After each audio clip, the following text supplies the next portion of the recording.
नमस्कार दोस्तों, स्वागत है आपका हमारे चैनल पर जहां शब्द केवल पढ़े नहीं जाते, महसूस किए जाते हैं। आज हम बात करने जा रहे हैं हिंदी साहित्य के एक अत्यंत संवेदनशील और सौंदर्य बोध से भरे कवि शिव मंगल सिंह सुमन की एक अद्भुत कविता की। कितनी बार तुम्हें देखा पर आंखें नहीं भरी। यह कविता प्रेम, सौंदर्य, तृष्णा और अपूर्णता की ऐसी गहराई को छूती है जहां पाने के बाद भी प्यास बची रह जाती है।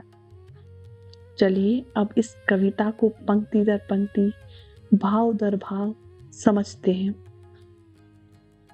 पहली पंक्ति है, कितनी बार तुम्हें देखा पर आंखें नहीं भरी।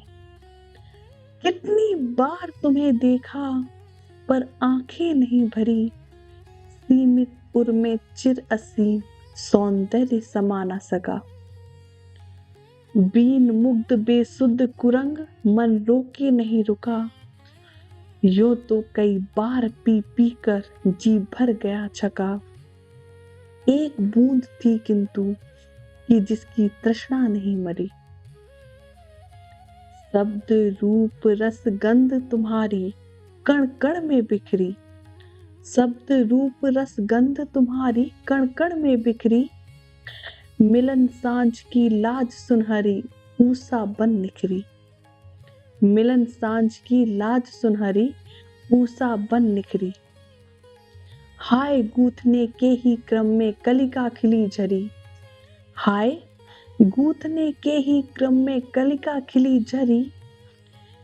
भर भर हारी किंतु रह गई रीति ही गगरी। रीति ही गगरी। रीति ही गगरी।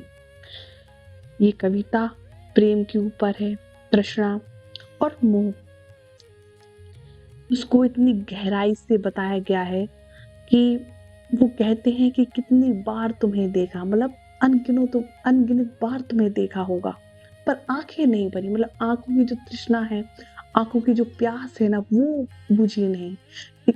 मिले तो हजारों बार है, देखा हजारों बार है, अनगिनत बार देखा, पर वो तृष्णा है, वो तृप्ति आंखों को नहीं मिली। वो तृप्ति नहीं मिली मिलने के बाद भी, देखने के बाद भी। कितनी बार तुम्हें देखा पर आंखें नहीं भरी।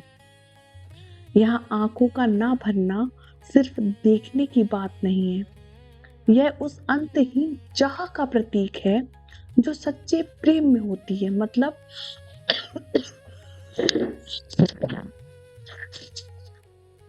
अगर आप देखेंगे एक प्रेमी को, तो वो उसका जो स्वभाव होता है प्रेम में, वो ऐसा होता है कि वो अपने प्रेमी से कितनी बार मिले पर उसे लगता ही नहीं कि अभी वो पूरी तरह से मिला है। वो हजारों बार मिले, वो 24 घंटे मिले, लेकिन उसकी जो तृप्ति है वो ऐसा लगता है जैसे अभी सिर्फ सेकंड ही तो बीते हैं।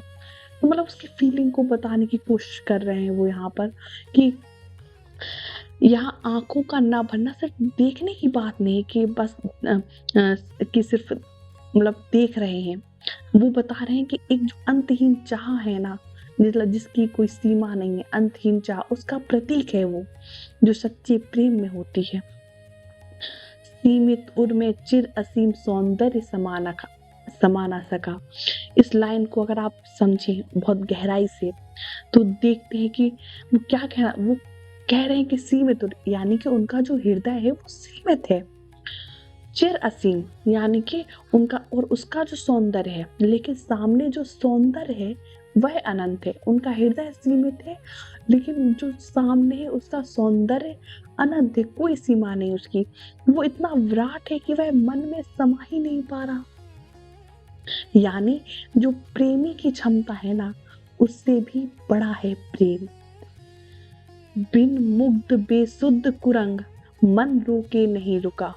यानी जैसे बीन की धुन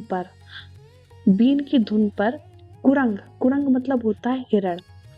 बेसूद यानी कि हिरण सूद बूद खो देता है जैसे बीन बजती है बीन की धुन पर। बीन मतलब आप ये समझ लो कि प्रेम की मोहक ध्वनि, प्रेम की एक मधुर ध्वनि। तो जैसे बीन की धुन पर हिरण सूझबूझ खो देता है, वैसे ही कवि का मन उस सौंदर्य में डूबकर अपने ऊपर नियंत्रण नहीं रख पाता। लेकिन कई बार लोग समझ नहीं पाते इस चीज को। तृष्णा का भाव, अब अगली पंक्ति जो पढ़ूंगी उसमें तृष्णा का भाव साफ तौर पर झलकता है। क्या कहते हैं वो कि यूं तो कई बार पी पी कर, यूं तो कई बार पी पी कर जी भर गया चका, एक बूंद थी किंतु, एक बूंद थी किंतु कि जिसकी तृष्णा नहीं मरी। यूं तो कई बार पी पी कर जी भर गया चका, एक बूंद थी किंतु कि जिसकी तृष्णा नहीं मरी। कवि क्या कहता है यहाँ? कवि कहता है, मैंने बहुत बार उस सौंदर्य को अपनी आंखों से पिया है। अब देखो यहाँ पर मैंने यानी कवि अपने लिए कह रहे हैं, लेकिन आप इसको एक प्रेमी के नजरिए से भी देखें इस बात को कि मैंने बहुत बार उस सौंदर्य को अपनी आंखों से पिया है, फिर भी एक बूंद ऐसी है जो अब तक नहीं मिली। यह पंक्ति जो है वो बता रही है तृप्ति, वो तृप्ति प्रेम की जो तृप्ति है ना, वो उनको अभी तक नहीं मिल पाई है। एक सच्चे प्रेम में जो तृप्ति है वो कभी पूर्ण नहीं होती, वो इस लाइन में बताते हैं। और ये मुझे पता है एक सच्चे प्रेमी इस बात को समझ पाएंगे, है ना। तो मैंने बहुत बार उस सौंदर्य को अपनी आंखों से पिया है, फिर भी एक बूंद ऐसी है जो अब तक नहीं मिली।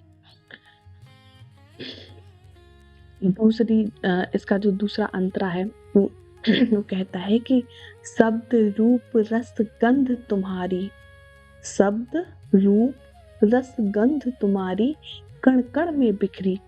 अर्थात प्रिय की उपस्थिति हर जगह फैल चुकी है। अब शब्दों में, रूप में, रस में, सुगंध में, हर जगह। वो कहते हैं ना कि जो इंसान प्यार में, उसे हर जगह वही चेहरा नजर आ रहा है।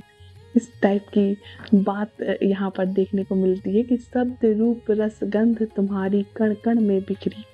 यह पूर्ण रूप से समर्पण का भाव यहाँ पर व्यक्त हुआ है। सौंदर्य का उत्कर्ष, अब अगली पंक्ति में हमें सौंदर्य का उत्कर्ष देखने को मिलता है, जहाँ वो लाइन बोलते हैं कि मिलन सांझ की लाज सुनहरी, मिलन सांझ की लाज सुनहरी, ऊषा बन निखरी। मिलन की संध्या, अक्सर जब भी प्रेम, सौंदर्य, इन सब की बात होती है तो सांझ का, शाम का या रात्रि का जिक्र ना हो ऐसा तो हो ही नहीं सकता। तो मिलन सांझ की लाज सुनहरी, ऊषा बन निखरी, यानी मिलन की जो संध्या है वो लाज से भरी हुई है, और वही लाज जो है ऊषा की तरह क्या हो रही, चमक उठती। मतलब आप देख रहे हैं यहाँ पर बात हो रही है सांझ की, शाम की, और उसकी जो लाज है वो सुनहरी उस किरण की तरह चमक रही है, ऊषा की तरह चमक उठती है ना। तो यहाँ पर सौंदर्य का उत्कर्ष देखने को हमें मिलता है।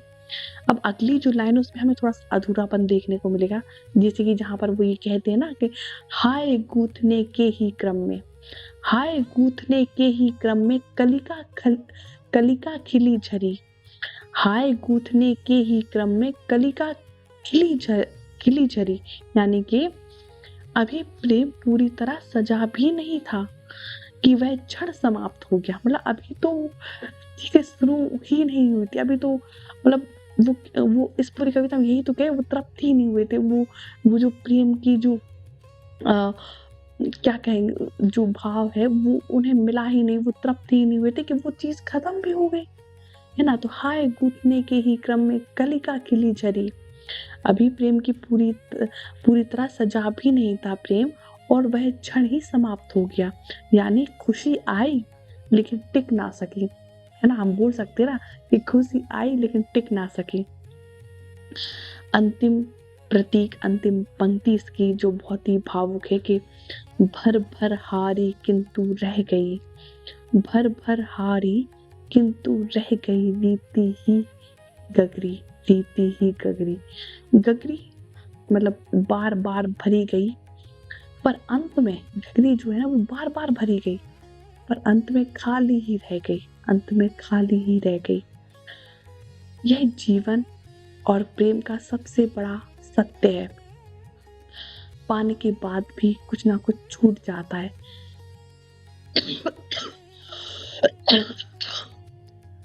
यह जीवन जीवन प्रेम, ये आपकी लाइफ, मेरा मानना है ये बहुत ही कीमती है और वक्त रहते हमें इसे समझना चाहिए। लेकिन हम इतनी बाहरी चकाचौंध और अपने लोगों को खुश करने या लोगों को दिखाने में इतना व्यस्त रहते हैं कि जो हमारे आंखों के सामने कुछ चीजें होती है और हम उनको अनदेखा कर देते हैं।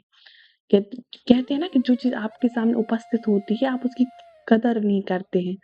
तो प्रेम में भी अक्सर यही देखने को मिलता है अक्सर हमें। तो